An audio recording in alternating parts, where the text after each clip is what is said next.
La Presidencia y la Mesa Directiva expresan su cordial saludo al señor César Villanueva, Presidente del Consejo de Ministros, así como el Gabinete en pleno. Se va a dar lectura al artículo 130 de la Constitución Política del Perú y al artículo 55, inciso E, y artículo 82 del Reglamento del Congreso. Constitución Política del Perú, artículo 130. Dentro de los 30 días de haber asumido sus funciones, el presidente del Consejo concurre al Congreso en compañía de los demás ministros para exponer y debatir la política general del Gobierno y las principales medidas que requiere su gestión. Plantea al efecto cuestión de confianza. Si el Congreso no está reunido, el presidente de la República convoca a legislatura extraordinaria. Reglamento del Congreso de la República, artículo 55, inciso E. Cuando concurran los miembros del Consejo de Ministros u otros altos funcionarios del Estado, se aplicará las siguientes reglas. Si se trata de interpelación o de la exposición y el debate de la política general del Gobierno y las medidas que requiere su gestión, a que se refiere el artículo 130 de la Constitución Política, el presidente del Consejo de Ministros puede hacer uso de la palabra hasta por 60 minutos y cada uno de los ministros por espacio no mayor a 15 minutos. Los congresistas intervendrán por grupos parlamentarios o en forma individual según las reglas especiales que acuerde el Consejo Directivo.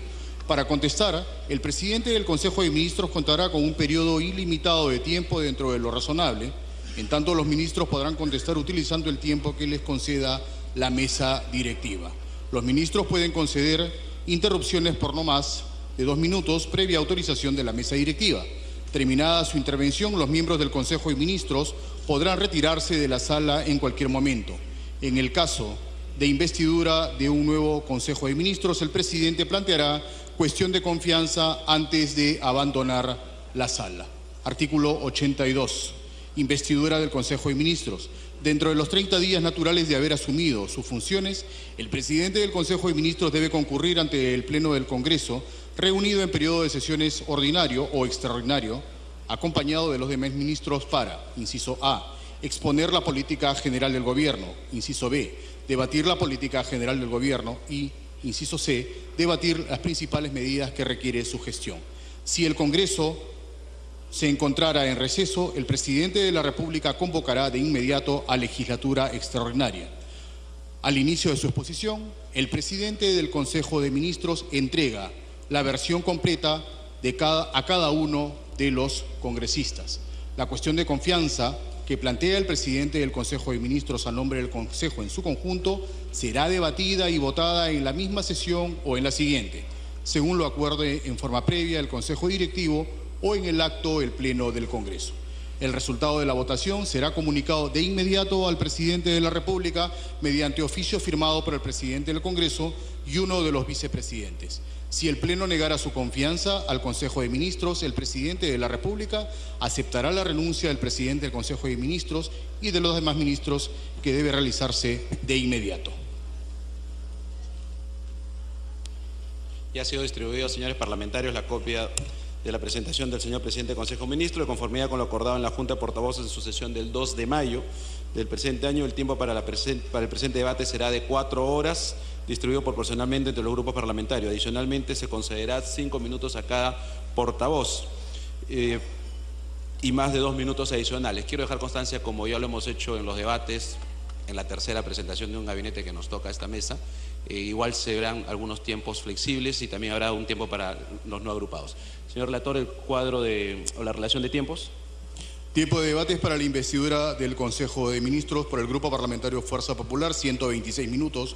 Grupo Parlamentario Peruanos por el Cambio, 32 minutos. Grupo Parlamentario Frente Amplio, 21 minutos. Alianza para el Progreso, 17 minutos.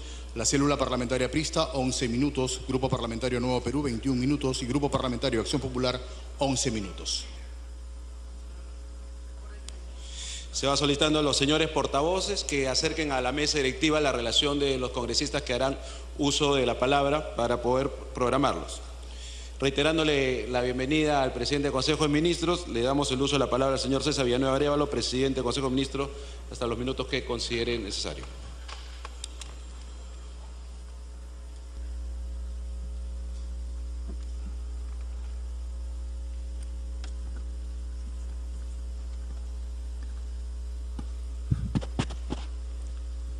Muchas gracias, Presidente, permítame saludarlo de manera especial, al igual que los señores vicepresidentes, a las señoras y señores congresistas, a nuestros ministros y de manera especial a la población peruana. Sin duda, presidente y colegas congresistas, es muy agradable estar de vuelta a casa. Y de vuelta porque, cumpliendo lo dispuesto en el artículo 130 de la Constitución Política del Estado, asistimos al Congreso de la República para exponer la política general del gobierno y las principales medidas de gestión que se ejecutará por este gabinete presidido por el presidente Martín Vizcarra hasta el 28 de julio del 2021. Venimos, como no puede ser de otra manera, con un mensaje de unidad frente a los grandes desafíos que tenemos los peruanos luego de casi 200 años de historia republicana. Nuestro primer objetivo de gobierno es mejorar la calidad de vida de todos los peruanos. Para lograrlo, tenemos que superar juntos la difícil situación que estamos atravesando.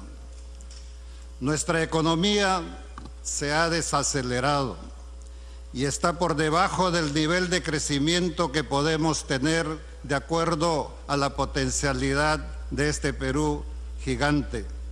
Las cuentas fiscales se han deteriorado y alcanzan niveles no vistos en los últimos 15 años.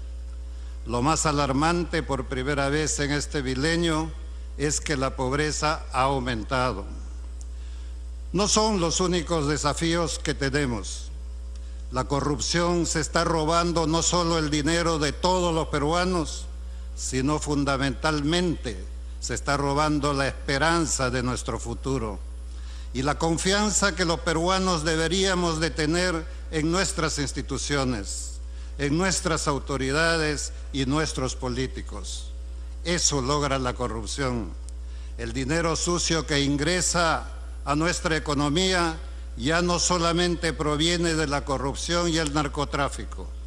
Ahora, además, procede de la minería y de la tala ilegal. Estas actividades ilícitas han comenzado a ocupar nuestro territorio y penetrar profundamente en la política ante la falta de un Estado capaz de llevar orden, servicios básicos y oportunidades de desarrollo a nuestras regiones. Por otro lado, la emergencia climática que afrontó el norte el año pasado también desnudó las falencias de nuestro Estado. Como el presidente Martín Vizcarra constató en campo, en la misma zona donde ha ocurrido este impacto del fenómeno del Niño, que el proceso de reconstrucción con cambios no avanza a la velocidad que la difícil situación exige. No son, por cierto, nuestras únicas urgencias. Las reformas políticas y electorales son una de las tareas pendientes que tenemos que asumir en conjunto con una visión de estadistas. Solo desprendiéndonos de nuestros intereses particulares y de corto plazo podemos estar a la altura del reto que implica reconstruir un sistema de partidos y de representación en el que hoy en día nuestra mayoría de peruanos no confía. Por estas razones, presidente, colegas, resulta necesario que nos preguntemos cómo hemos llegado a esta situación, cuáles son las causas que han permitido que lleguemos a esta situación. Lo que creemos ha sido nuestro principal error fue perder tiempo en las falsas disyuntivas que oponen el crecimiento o políticas sociales, mercado o Estado, minería o diversificación productiva, inversión o cuidado ambiental, fujimorismo o antifujimorismo, izquierdas o derechas dogmáticas, entre otros antis que han hecho fuerte daño a este país, y ha erosionado lo principal que tiene un país, la política. Para desarrollar entonces nuestras potencialidades como gobierno tenemos una mirada pragmática que permita reconocer aquello que ha funcionado en nuestro país. Y en otros países también queremos construir sobre aquello positivo que dejó cada gestión que nos precedió, así como las propuestas provenientes de todos los partidos políticos sin mezquindad alguna. Todos, absolutamente todos, tienen ideas, fuerzas que vale la pena recoger. Entonces, sobre esa base preguntémonos qué país y qué sociedad queremos ser para nuestro bicentenario. Queremos proponerle a los peruanos y peruanas ser un país más justo y equitativo, que crece y compite y mira con optimismo el futuro. Una sociedad en la cual sea posible progresar con honestidad, independientemente del rincón del país en el que uno se encuentre. Las metas que plantearemos son concretas y las llevaremos a cabo con la herramienta más poderosa que tiene la democracia, que es el diálogo, y trabajando, por supuesto, incansablemente juntos. Porque uno de estos ejes de nuestra gestión será lo importante, no la búsqueda de confrontaciones, sino la búsqueda de consensos sobre la fuerza de la razón. Necesitamos construir un Estado descentralizado, capaz de llevar servicios básicos y oportunidades de desarrollo a cada rincón de nuestro país. Necesitamos llevar al Estado hacia esos lugares antes que intentar que esas pequeñas comunidades vengan a deambular pidiendo, mendigando atención acá en Lima. Necesitamos que el Estado, las comunidades y la actividad formal recuperen los territorios que hemos abandonado. Solo así será posible ganarle la batalla a las actividades ilícitas y recuperar el optimismo y la confianza de los peruanos en sus políticos y en sus autoridades. Nada de eso, sin embargo, será posible si no asumimos una lucha frontal contra la corrupción en todos los niveles de gobierno. Por eso, esta será otra de las grandes prioridades que trabajaremos incansablemente y sobre los que venimos a presentarles metas y acciones concretas. Y para lograr todo esto, no podemos hacerlo con discursos, con palabras.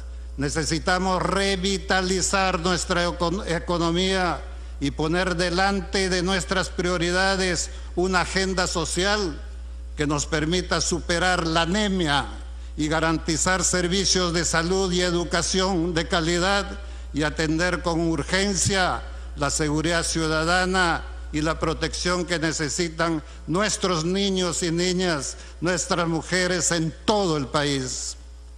Reitero, todo será posible si trabajamos juntos. Nosotros como gobierno tenemos la humildad de no tener la soberbia de decirlo solo podemos. No podemos solos. El Congreso necesita ser un aliado estratégico para que podamos operar las leyes que este país necesita, no solamente para superar estos problemas, sino para mirar el futuro. Reitero que todo esto no podríamos si es que seguimos en la confrontación. Ya hemos demostrado que sabemos superar grandes problemas y llegar a acuerdos cuando nos unimos. Ejemplos hay muchos. El más reciente, la salida constitucional que el país le dio a la crisis política que se presentó a fines de año e inicios de este. La posterior realización de la Cumbre de las Américas en nuestra capital fue reconocimiento internacional al respeto por la democracia que se vivió y que se vive y se vivirá en este país. Es en esta dirección que presentamos, a través de ustedes, señores congresistas, las principales políticas de nuestro gobierno, cuyos ejes prioritarios fueron adelantados por el presidente Martín Vizcarra en su discurso inicial en este mismo recinto. Queremos convertirnos en un país desarrollado. Creo que nadie puede dejar de tener este sueño, esta ilusión. Sin embargo, para eso entonces necesitamos tomar hoy decisiones drásticas frente a la corrupción, porque afecta el desarrollo de las naciones y el derecho de las personas. En el Perú, como lo señaló el presidente Vizcarra en la Cumbre de las Américas, el costo de la corrupción representa 14.000 millones de soles, 14.000 millones de soles por año, una cifra indignante, pues priva a nuestros compatriotas más pobres de escuelas, hospitales, comisarías, caminos, puentes y trabajo digno.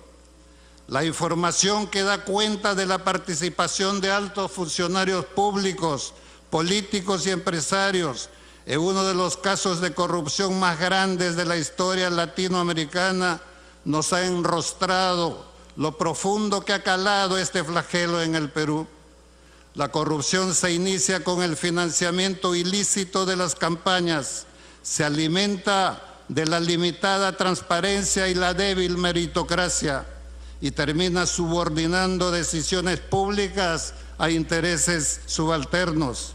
Hemos llegado a un punto que no admite alternativas distintas a la materialización de políticas y acciones concretas. Por eso, a 20 días de haber juramentado el gobierno del presidente Vizcarra, ya se aprobó el Plan Nacional de Integridad y Lucha contra la Corrupción 2018-2021. Hemos creado la Secretaría de Integridad Pública para que desde el más alto nivel, con el liderazgo del presidente de la República, podamos garantizar su implementación. Este es un primer e importante paso para prevenir la corrupción y sancionar a los corruptos, lo cual complementaremos con otras acciones.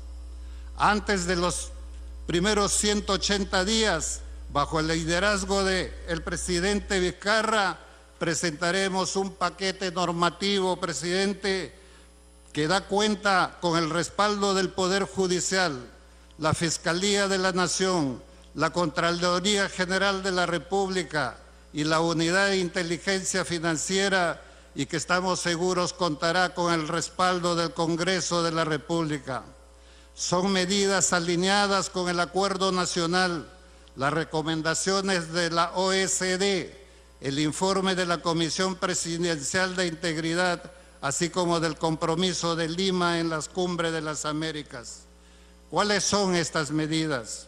Primero, todos los ministros, empezando por el propio presidente de la República y los altos funcionarios con capacidad de decisión y manejos de recursos públicos, estarán obligados a presentar su declaración jurada de intereses y parentesco. Segundo, como ha sido de conocimiento público, la gestión de intereses ha generado altos costos para el país. Necesitamos un marco legal que la regule eficientemente. Propondremos la ley de gestión de intereses o ley de lobbies para que estas actividades sean parte de un proceso efectivamente regulado y transparente. En nuestro gobierno no será tolerado el uso de los cargos de la función pública para satisfacer intereses personales, económicos o políticos. No, serán drásticamente sancionados en el marco de la ley.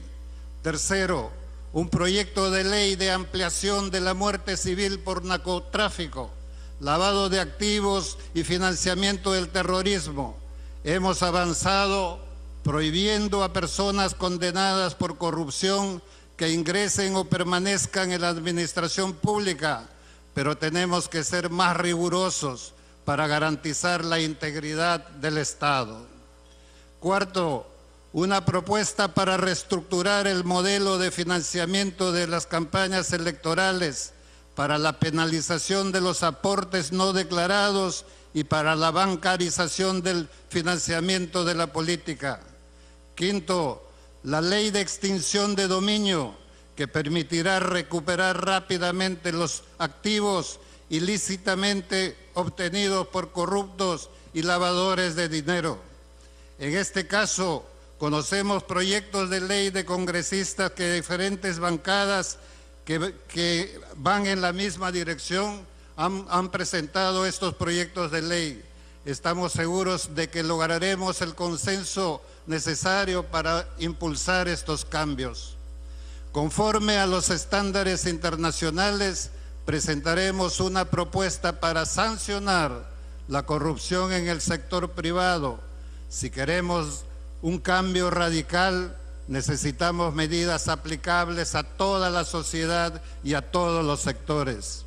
Promoveremos el cambio global de la información financiera y tributaria, así como una efectiva aplicación de la Convención Internacional contra el Soborno Transnacional de la OCDE.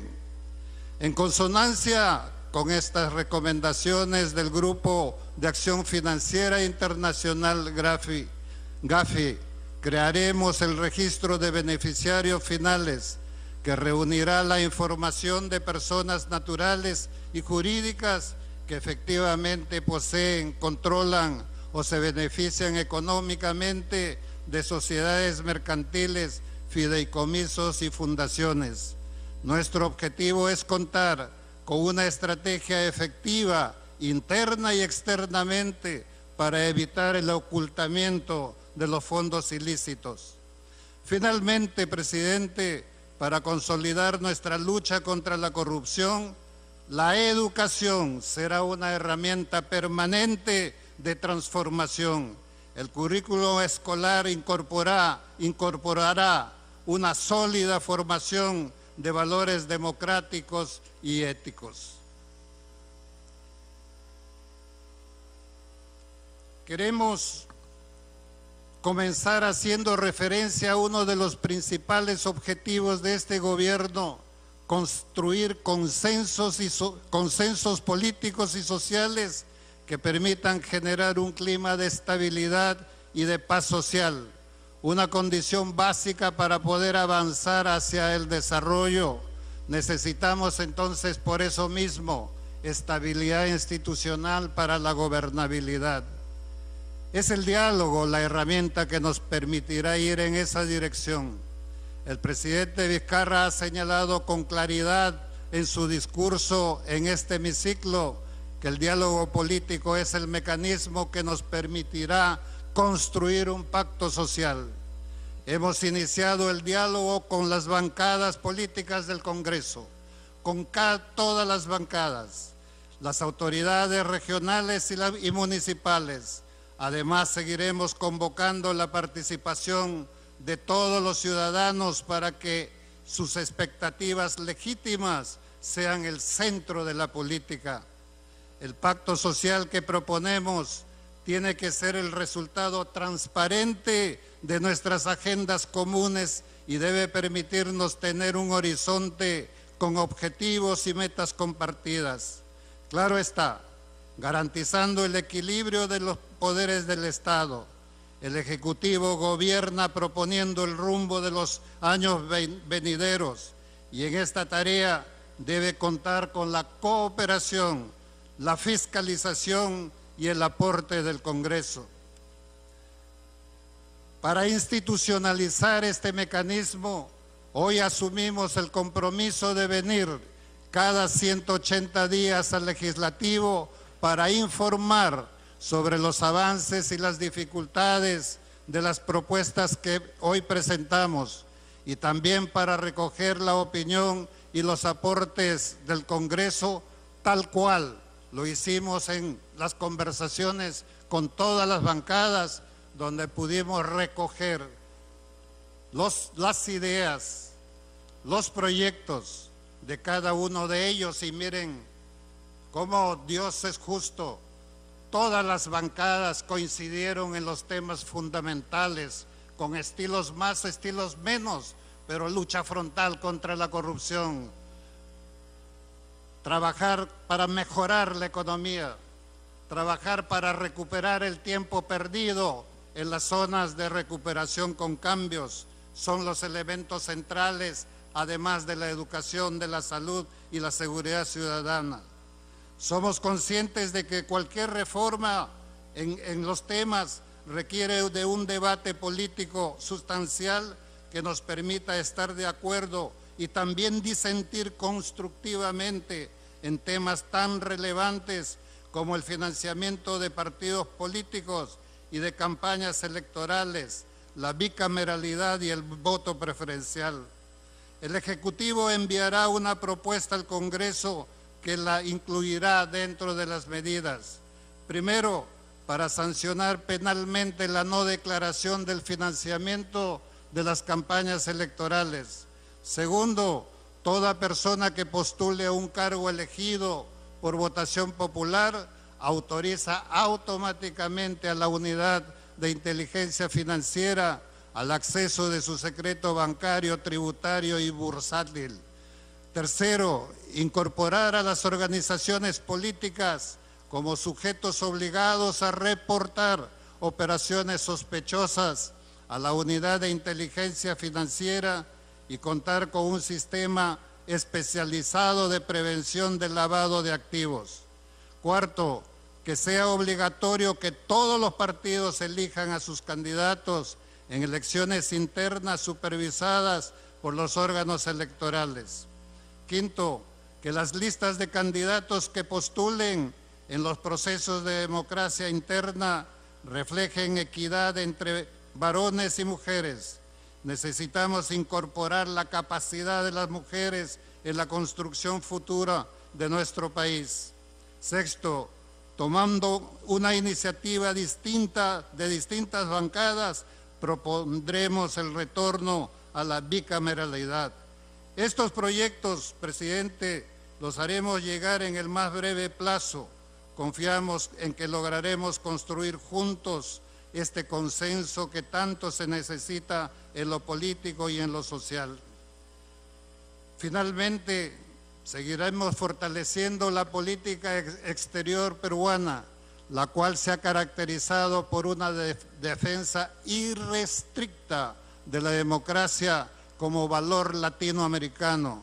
Del mismo modo, la asunción a la presidencia de la Comunidad Andina de Naciones y la presidencia pro tempore de la Alianza del Pacífico, posicionando al Perú como líder en los procesos de integración regional en el marco de las dinámicas globales de comercio, como fue el sueño de nuestros ilustres pensadores y políticos, don Víctor Andrés Belaúnde, Víctor Raúl Haya de la Torre, de tener una patria latinoamericana unida. Este posicionamiento permitirá el crecimiento económico equitativo, competitivo y sostenible que debemos buscar. Partimos hoy día de una situación difícil, pero no posible de recuperar la dinámica que nos llevó a ser uno de los países líderes en la región. Necesitamos generar condiciones para un entorno político estable. ¿Quién va a querer invertir en un país lleno de incertidumbre o confrontaciones políticas? Nadie, o muy pocos. ¿Cuál es nuestra situación entonces en ese marco? El déficit fiscal se ha deteriorado hasta alcanzar niveles equivalentes al 3% del PBI.